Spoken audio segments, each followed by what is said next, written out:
Good morning, everybody. Gideon Jubber from Pirates here, and I very quickly want to update you regarding a recent drama that has played out in the firearm industry, and it involves these things. Now, what this is a barrel, specifically a pistol barrel of a Glock 19. And here where I have put a bit of masking tape, that's where the serial number is engraved on a Glock 19's barrel. It is also engraved on my Heckler & Koch USP in that position, and it is engraved on almost every pistol I've come across. If there's a serial number on a pistol barrel, this part, this flat part, is where it generally is engraved or applied, or whatever the correct term is. Now, if you look closely, or even not particularly closely, you will notice that this entire thing is one piece of solid steel. If you also look on the Glock website, or any website at all where you can buy spares for pistols, you'll notice that objects that appear similar or identical to this are listed as barrels. The barrel has a round part to it at the front, like a tube with rifling on the inside, and in the back there's this flat part that's a bit wider than the round part of the barrel. It has a round hole in it, which is called the chamber. The round part in the front is the bit where the bullet comes out of. The chamber is the part where the whole cartridge, which is the cartridge case, the primer, and the bullet with the powder on the inside of the cartridge case, that's where that gets seated before it is fired. You cannot remove this flat part, the chamber, from the round part without destroying the entire barrel. You have to physically cut that off. Doing that in the Republic of South Africa, as far as I'm aware, I'm not a lawyer, but I can read, would probably be considered unlawfully altering or modifying the firearm and is illegal. So you cannot legally separate these two without destroying the barrel. In fact, you cannot legally or illegally separate these two components from each other without destroying the barrel, meaning you would render the barrel useless and it would no longer be a barrel. The reason why I'm bringing up this rather nonsensical seeming technical discussion is because in December last year, just before Christmas, several importers of pistols into South Africa found their shipments blocked at the airport by officials from the Central Firearms Registry. The reason for blocking these shipments is because, according to the CFR, more specifically as far as I have my facts state, the head of the CFR being Brigadier Shekakane, the serial numbers that are engraved on this flat part of the barrel or the chamber don't count. Because according to her or their interpretation of it, this isn't the barrel, that's the chamber.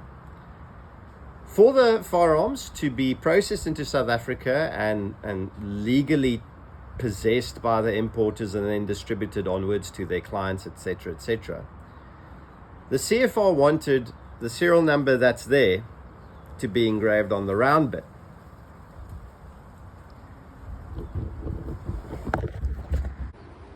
Sorry about the brief interruption, just needed a quick change of scenery. So long story short, just before Christmas, the Central Firearms Registry blocked the importation of a whole bunch of pistols, several shipments, because the head of CFR, Brigadier Shekakane, and a few of the people further downstream from her decided that if a serial number is engraved on the flat part of the barrel, that doesn't count as a serial number on the barrel. What they want is for that same serial number that's already on the barrel to be engraved on the round part of the barrel. The importers then had to sign a form where they promised to, at their own expense and their own cost, have the same serial number that's already on the barrel engraved on the round part of the barrel before they would be allowed to sell the pistols on to end users and retailers and whomever else they needed to distribute these things to in order to make their money back. Just under a week ago, they took the matter on an urgent application to court and won, the applicants being the importers as well as the South African Arms and Ammunition Dealers Association.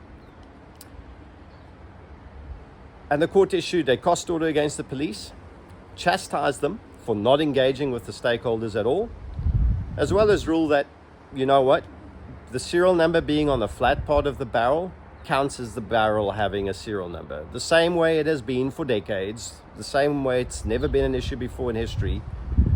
We are resetting the terrible decision back to normal. Now, whether this decision from Brigadier Sekakane and the CFR was a result of incompetence, malice, hubris, ignorance, or a combination of all of the above, I cannot tell you. I have no internal insight into that. What I do find interesting, though, is that we do seem to have a bit of a tradition in South Africa where private industry, the productive elements of our economy, the people that keep the wheels of commerce and life turning, that's pumping the economic lifeblood through the arteries of this country, the people that do all the work and add all the value, how they are constantly and arbitrarily victimized by regulatory authorities and state officials for actually complying with regulations in many parts, just not to how the regulators seem to think they should be complying with them. Fortunately, in this case, the chairman of the Police Portfolio Committee, Ian Cameron, is very aware of this case, and he is taking it further. And I think we can do well to show him great and strong support. He's got a very high public profile, and he catches a lot of flack sometimes. And I think getting behind Ian and supporting him in general is a good idea. He's a good close friend of mine as well. And I like the man. And then, of course, there's also showing the South African Arms and Ammunition Dealer Association a bit of love as well, because they are stepping into the breach, and it takes a lot of bravery to do this. As gun owners, we would be very negatively affected by these types of regulatory oversteps and overreaches. It would increase the price of firearms, decrease their availability, and overall make our lives a lot more miserable.